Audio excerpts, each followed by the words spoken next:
It is time for Living Large. We love this segment. And there may be no place where you can live as large as New York City.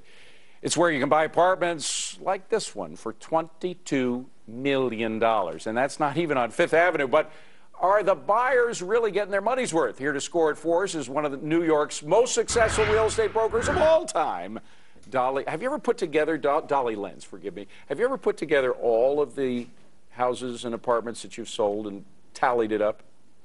Well, we know a more or less tally. How much is it? What's the total? Almost $8 billion. $8 billion worth of real estate. Wow. All right. Well, what does $22 million get you in New York these days? An irreplaceable penthouse duplex on top of a fabulous 1888 Tribeca warehouse that's been converted now to condos. How many square feet? Over 5,000 interior, over 2,000 exterior, very high ceilings, a 33-foot ceiling library that was original to the building from 1888. It is a drop-dead space. By the way, these videos thanks to our own Alvina Alston, who did a terrific job photographing this place. But you know, people in Texas are saying 7,000 square feet. My garage is bigger than that. You know, they want $22 million? Yeah, they want $22 million, and I have to tell you, we rejected not far from $22 million. It is truly an irreplaceable apartment. Some of the bids have come pretty close to that? Absolutely. Within what percent, can you say? 10. 10%? Yeah. Wow. Yeah. But you're holding out for the 22? We are. It's a spectacular. And by the way, you get 2 garage spaces. There's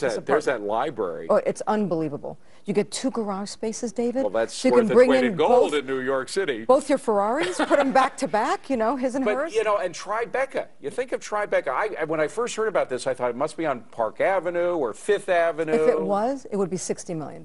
Oh, okay. Yeah, so it doesn't exist on Park or Fifth Avenue. Now, is this a signal, the fact that you were getting good bids and you're probably going to get $22 million, that things have bottomed out? No, because what's happening is we're seeing big numbers on few sales. And then we're seeing no sales. So no, that's not the truth. What we're seeing So there are some apartments that have been hanging out there for months. Exactly. And apartments have been hanging out there for years. So It's not a great story, it's just a good story. Hopefully it'll get better. Why are these apartments that have been hanging out there for years? What do they not have that this apartment has? They're more replaceable. So this apartment has It's unique. 3 wood-burning fireplaces, 2,200 square feet of outdoor space, 2 garages, a pool, a swimming pool, private swimming pool, just for you and your 5 models. Yeah, I mean, it's perfect. By the way, who do you think is going to buy? What type of people are looking into it? Well, look, both. It's interesting. Hollywood, big name movie stars, and we'll break the news here. Hollywood and or hedge fund. So all H's.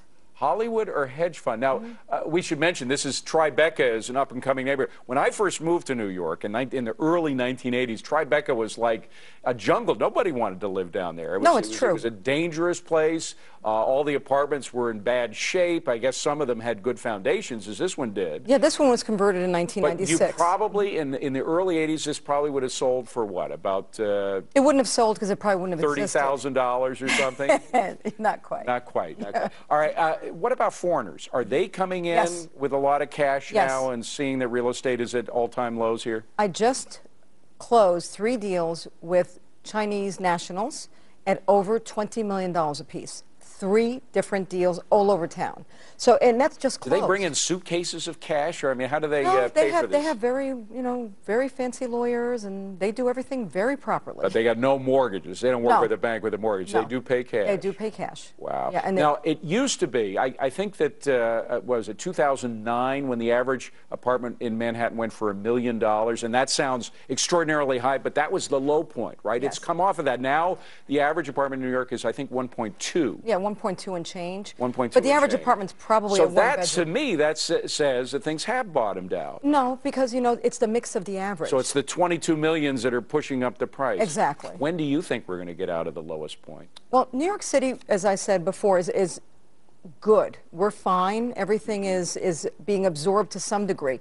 Outside of New York City, I don't know. It could be 5 years or longer. Dolly, Lenz, come back. Bring us more of these apartments. Yeah. I mean, even though we can only dream of these things, it's kind of fun to see what the high end is doing. I want to see the Ferrari in the garage. Yeah, well, I know you do. Yeah. With that H, whoever that H is from Hollywood. Exactly. Or the hedge funder. It Yeah. could be the hedge fund. Dolly, great to see you. Thank you.